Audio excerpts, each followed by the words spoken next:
Salut tout le monde. Aujourd'hui, je veux démystifier un mythe. Dans le fond, c'est le mythe qu'on peut tout perdre en bourse subitement parce que aujourd'hui le ciel nous est tombé sur la tête ou la foudre nous est tombée dessus. Là, puis aujourd'hui, on perd tout. Là, la fameuse croyance que tout le monde a là, que la bourse c'est dangereux puis qu'il faut pas toucher à ça. Là, c'est mieux de prendre un REER à 0,5% à vie. Là, c'est mieux. C'est la vérité absolue. Tu peux pas faire un meilleur choix que ça dans ta vie. Là. Puis je pense que c'est plus ça le mythe. Le mythe, c'est de penser que le REER à 0,5% va être le mieux dans ta vie versus un rendement que tu peux, dans le fond, qui marche à la performance. Plus tu es performant, plus ton rendement est bon. Que je pense que c'est ça. Moi, ça me rentre pas dans la tête. Puis je veux juste amener, dans le fond, une autre école de pensée là, qui va vous démontrer pourquoi est-ce que la bourse, oui, c'est risqué, mais ça ne l'est pas autant que le monde le dise ou que le monde le pense. On va aller sur le graphique et on va regarder ça ensemble. Donc, c'est ça, on est sur le graphique. On va regarder ça. On va enlever les indicateurs pour commencer. Puis on va juste prendre le graphique qui est là. Que, en bourse, quand on veut prendre une décision ou qu'on veut prendre un trade, on va toujours regarder, dans le fond, combien est-ce qu'on veut gagner puis combien est-ce qu'on est prêt à risquer. Que si je prends un trade à la hausse, on s'entend que ma possibilité, l'univers des possibles, est à l'infini.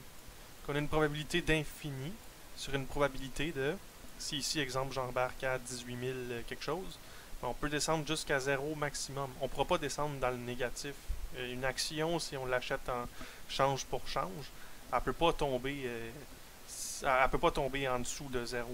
On sait, exemple, que le maximum qu'on peut risquer, c'est jusqu'à 0. Que, à partir de là, ça c'est le maximum qu'on peut risquer. En théorie, là, on est comme ça ici. Là. On peut pas descendre plus bas que 0. Mais après ça, on peut risquer. On peut avoir un gain à l'infini aussi. Là.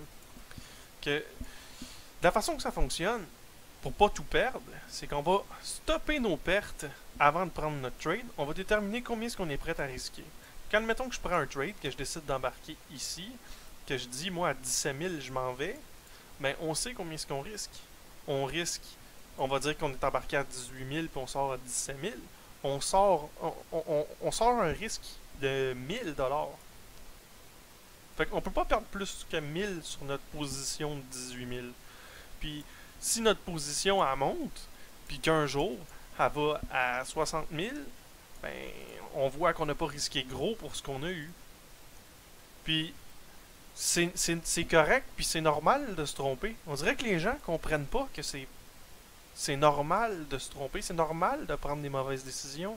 C'est juste que regardez, exemple, ok, ça c'est peut-être un petit peu tiré par les cheveux, là. Mais exemple que je risque 1000 pour 6000. Ça veut dire que j'ai un ratio. On va le changer, là, on va aller le mettre comme il faut. Là, que, dans le fond, on va dire qu'on... ici, on rentre à 18 000. Puis, on met notre stop à 17 000. Fait qu'on risque 1000 $ pour, on va dire, 25 000. Fait qu'on a 7000 pour 1000. Fait que théoriquement, on a un ratio ici, vous voyez, de 7. Fait que ça veut dire là, que je peux me tromper 7 fois. Là. Je peux prendre 7 fois de mauvaises décisions en mettant le même montant, en risquant 1000 $ à toutes les fois. Puis si j'ai raison, la 8e fois, je rembourse mes 7 fois où je me suis trompé. Ça veut dire que ça, c'est un taux de prédiction ou un taux d'efficacité qui est ridicule. Là. On parle même pas d'avoir raison 40% du temps. Là. On peut se tromper 60% du temps et plus, puis on reste profitable. Vous voyez, si on prend ce trade-là, exemple, puis qu'on le place ici, quelque part ici, comme ça, on l'aurait eu, là, ça aurait été profitable. Si on le prend encore, puis qu'on le met quelque part ici, comme ça, même chose. Si on le met quelque part ici, comme ça, non. Mais plus bas, oui. Tout ça ici, ça aurait été profitable. Que, en mettant une limite comme ça, on peut pas perdre plus que ce qu'on a déterminé qu'on allait perdre. Si j'achète, par exemple, un Bitcoin à 18 000, on va le remettre comme ça. Si j'achète un Bitcoin à 18 000, puis que j'ai un stop à 17, si je mets 18 000 à 17, c'est fini. J'ai perdu 1000 piastres, je garde mon 17 000. Les gens qui perdent tout, là, c'est les gens qui gèrent pas leur risque, premièrement. Puis deuxièmement, ils la jouent comme ça. Ils la jouent comme ça. Puis en plus de la jouer comme ça, souvent, aussitôt qu'ils font un petit peu de profit comme ça, ils vendent. Ils vendent parce qu'ils se disent que je suis en profit. Ces gens-là, je la joue pas de la bonne façon. L'investisseur moyen, là, il joue ses trades comme ça, avec un ratio de 0.1. C'est pas bon. C'est pas bon. Il faut faire l'inverse. Il faut faire l'inverse. Que ça, c'est dit. Maintenant, j'imagine que si vous êtes là, c'est parce que vous savez pas exactement c'est quoi un stop loss. Un stop loss, dans le fond, c'est ce que je viens de vous expliquer. C'est qu'à partir d'un tel prix, ça vend. Ça, sur une plateforme comme Binance, ça s'appelle un stop limit. Que le stop limit, la façon qu'il fonctionne, il fonctionne soit à l'achat ou à la vente.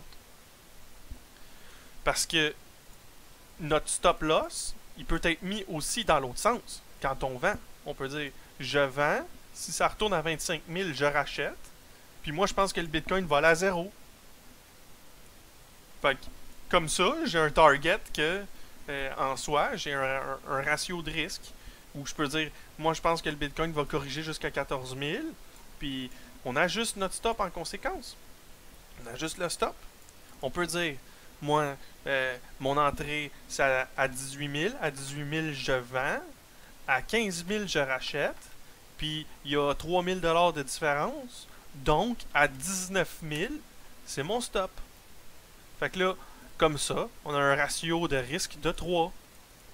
Ratio de risque de 3, pourquoi? Parce que il y a 3 fois notre perte qui peut rentrer dedans. Ça veut dire quoi? Ça veut dire qu'on peut se tromper 3 fois, parce qu'on va avoir 3 fois le carré rouge qui rentre dans notre carré vert. Ça veut dire que je peux me tromper 3 fois, puis si j'ai raison à la 4e fois, il s'est rien passé, on est à 0. Fait qu'il faut réussir plus que 33% des coups, puis on est profitable. Je sais pas si vous voyez un petit peu le raisonnement, mais c'est ça le raisonnement puis l'approche qu'il faut avoir avec les marchés que les gens ont pas. Les gens, ils jouent à l'inverse de la façon qu'il faut jouer. Aussitôt qu'ils ont du profit, ils stoppent le profit parce qu'ils se disent je suis en profit, je vais pas étirer ça trop longtemps.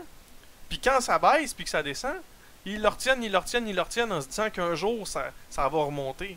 Mais c'est pas comme ça qu'il faut la jouer parce que là on risque du 100% pour du 5, du 10 ou du 20% peut-être. Que ça fonctionne pas.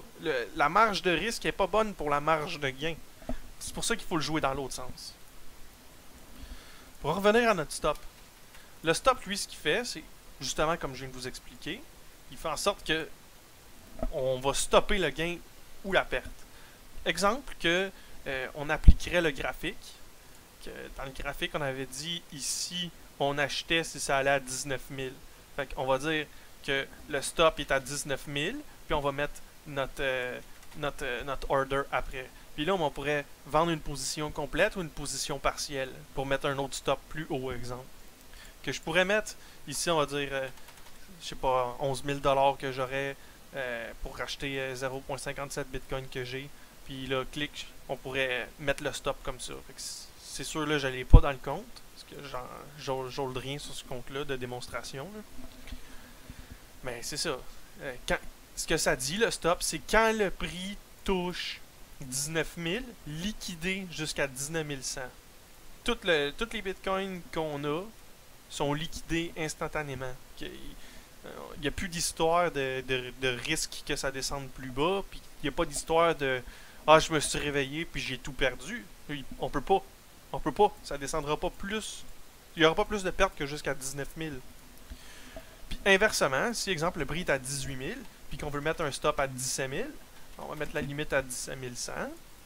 Puis quand ça va arriver, on va liquider jusqu'à 17 100.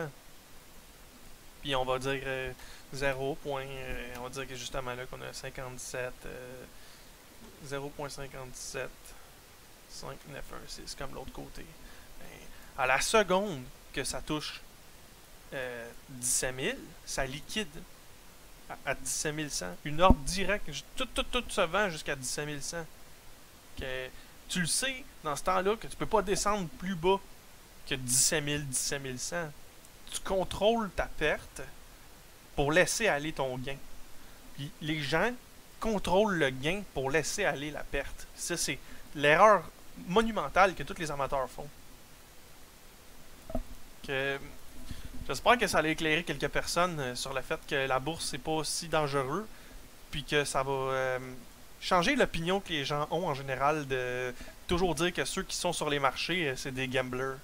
Parce que je me considère pas comme un gambler, mais plutôt par quelqu'un qui prend des décisions en gérant son risque.